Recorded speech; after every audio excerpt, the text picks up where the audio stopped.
안녕하십니까. 반갑습니다. 당독소연구소 블루닥터 박명기입니다. 오늘은 지난번에 이어가지고 오메가3나 오메가6 올리브오일 같은 거 아니면 뭐 들기름 같은 거 이런 우리가 좋다라고 하는 기름들이 있죠. 그것들을 지속적으로 과하게 많이 드시게 되면 어떤 일이 발생할 수 있는지 알아보는 시간을 가지려고 합니다. 그러니까 사람들은 생로병사가 됐든 아니면 또 다른 이런 건강 프로 쪽에서 뭐가 좋습니다 그러면 그 다음날 마트라든가 이런 데 가면 동나 있죠. 우리나라의 좀 이런 특성인 것 같아요. 근데 물론 좋은 거가 맞긴 하죠. 하지만 과하면 독이 된다. 우리 몸은요, 그 모든 것들을 다 수용을 할 수가 없어요. 과하게. 그래서 부족해도 문제, 과해도 문제다. 항상 이 적절한 것이 되게 중요한데, 사람들은 근데 그렇지 않아요. 내가 먹었더니 반짝하고 좋아졌어. 그럼 얘는 나한테 좋아. 이게 계속 먹어요. 그러면 반드시 탈이 난다. 그 탈이 나는 이유가 뭐냐? 우리가 좋다라고 하는 오일들은 불포화 지방산이기 때문에 이 활성산소에 상당히 취약해요. 그렇기 때문에 우리 몸에서는 활성산소가 늘 만들어지거든요. 그러니까 이런 오일들은 늘 우리 몸에서 분해돼서 산화될 수 있다라는 것을 인식을 하셔야 돼요. 그래서 우리 몸에서는 원래 해독할 수 있는 시스템이 잘 돼 있어요.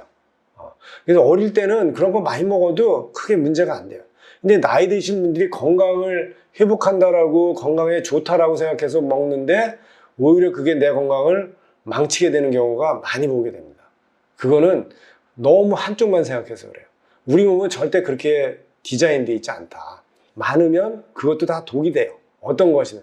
설탕, 포도당, 이게 우리 몸에 무지하게 중요하죠. 혈당이. 그쵸? 혈당도 높으면 독이 되고 낮으면 또 에너지가 안 만들어서 문제가 되고.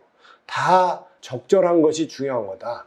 그런 측면에서 저는 이렇게 오일이 좋아요. 그래서 막 드시면 저는 절대 그렇게 하면 안 된다고 얘기합니다. 왜냐하면 그거는 내 몸에서 분명히 좋은 점이 있고 당연히 우리가 먹어야 되는 건데 과하게 되면 우리 몸에 있는 해독이나 항산화 시스템이 다 무력화되고 고갈돼서 결국에는 병을 일으킨다. 그러니까 계속 먹다 보니까 언제부터 더 피곤해지고 몸이 좀 이상하고 그래. 근데 다른 것 때문에 그렇게 드시다가 결국에는 심각하게 오죠. 막 간 수치가 올라가게 되고 막 그런 일들이 염증이 막 생기고 막 너무 피곤하고. 근데 그때는 이미 너무 많이 진행된 거죠. 그래서 우리가 이런 것들을 좀 잘 이해하고 알았으면 좋겠다. 그러면 이런 것들이 많이 섭취하게 되면 우리 몸에서 어떻게 작용하느냐? 첫째는 이 산화물들, 지방 산화물들이 직접 조직에 들러붙어서 기능을 망가뜨리기도 하고요. 또는 이런 이제 어려운 용어인데요. TLPA나 TLP-부해환 같은 이런 통증을 일으키는 수용체. 이거 통증만 일으키는 건 아니고요. 다양한 용어. 이게 어떻게 이해를 하신다면 우리가 매운 고추를 먹으면 어떤 사람은 매움을 느낄 수도 있고 어떤 사람은 매운 거 조금만 들어가도 막 땀 삐질삐질 흘리고 막 힘들어하는 분들 있죠. 그 고추의 매운맛을 잘 느끼게 하는 게 누구냐? 바로 이 TLPA다. 우리는 고추는 캡사이신은 뭐라고 하죠? 맛이라고 하지 않고 통증이라고 하죠. 통증. 얘가 뭐냐? 통증을 유발하는 수용체다. 우리 몸에 있는 이 수용체가 비정상적으로 활성화되면 이제 문제가 발생하는 거예요. 여러 가지 이제 통증이 더 심해지기도 하고, 그러니까 우리가 당뇨가 왔는데 신경 통증이 오죠. 그걸 다 누구다? 얘하고 연관되어 있는 거예요. 얘하고. 이 과활성화 시키는 게, 근데 이 과활성화 시키는 게 누가 시키냐?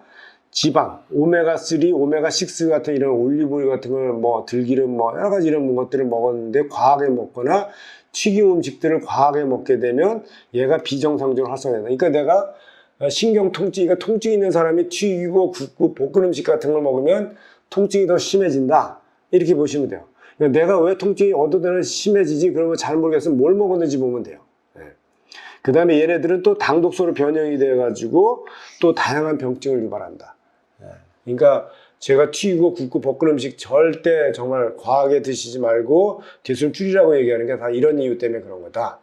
보시면 우리가 이제 불포지방산을 이렇게 표현하는데 이 불포지방산이 분해가 되면 활성산소에 의해서 분해가 되면 이렇게 저분자 물질들이 만들어져. 이 다양한 종류의 저분자 물질들이 이렇게 만들어집니다.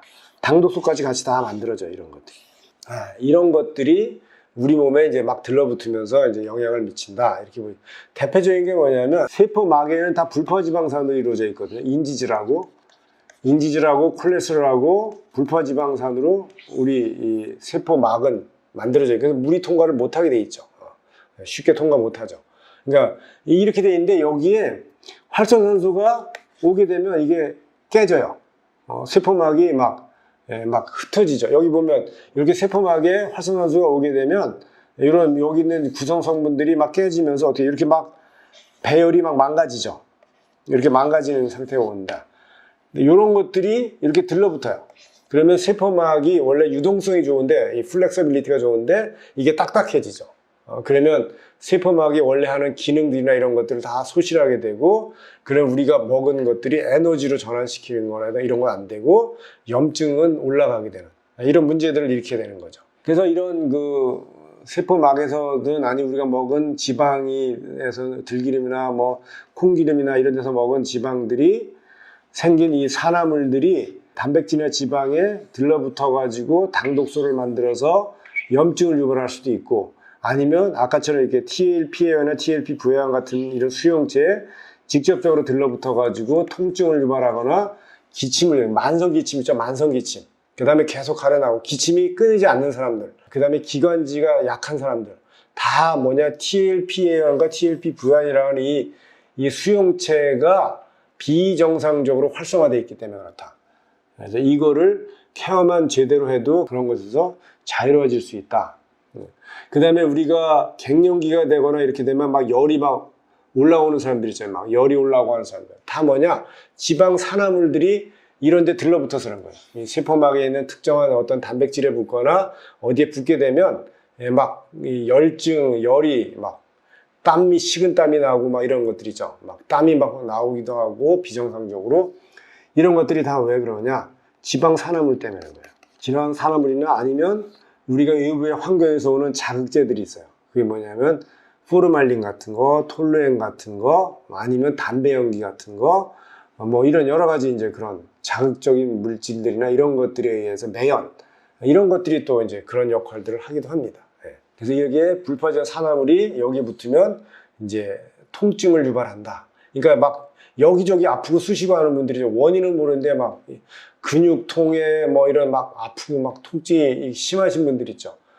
그런 분들은 다 뭐냐? 지방에 산패된 이런 산화물들이 이 통증을 유발하고 이렇게 하는 거다. 그럼 어떻게 돼요? 이거를 해결을 하는 수밖에 없죠. 이걸 해결해야 된다. 그러면 그런 환경을 없애거나 그런 거에 노출되는 거를 줄이는 수밖에 없겠죠. 그 다음에 또 관절이 많이 아픈 사람들 있죠. 류마티스 관절염, 이런 관절염에 이제 나이 들면 이제 이런데, 이런 것들이 다 뭐냐면 이런 산화물들, 지방 산화물들이, 그러니까 관절이나 류마티스 같은 것이 걸려있는 분들은 튀기거나 굽거나 볶은 것들을, 이런 것들을 많이 먹은, 특히 아토피가 됐든 알러지가 됐든 이런 염증성 질환이 있는 분들은 이런 음식을 많이 먹으면 염증이나 이런 거 소양증이 훨씬 더 심해진다. 이런 관절염도 심해지게 되는데, 그러니까 소염 진통제를 먹으면 금방은 괜찮아지죠. 근데 근원적인 해결은 안 된 거죠. 왜냐하면 그 원인 물질들이 계속 우리 몸 안에서 만들어지고 외부에서 들어오기 때문에 그런 것들을 근본적으로 해결하는 그런 솔루션들이 우리한테는 절대적으로 필요하다. 그러니까 나이 드신 분들 보면, 뭐 주변에 보면 여기 아파요 저기 아파요, 통증, 온갖 종류의 통증들한테 시달리고 있죠. 그거를 한 번에 해결할 수 있는 방법이 있다. 소염 진통제를 계속 먹으면 위장장애에다가 많은 기능들이 망가지게 되는데, 그렇지 않고도 이걸 해결할 수 있는 방법은 우리가 어떻게 음식을 먹고 어떻게 반응하느냐에 따라서 달려있다. 이렇게 보시면 될 것 같습니다. 다음 시간에는 이걸 해결하는 방법에 대해서, 그리고 이것이 주는 영향이 어디까지 가는지에 대해서 한 번 더 알아보는 시간을 갖도록 하겠습니다. 네, 오늘은 여기까지 하도록 하겠습니다. 감사합니다.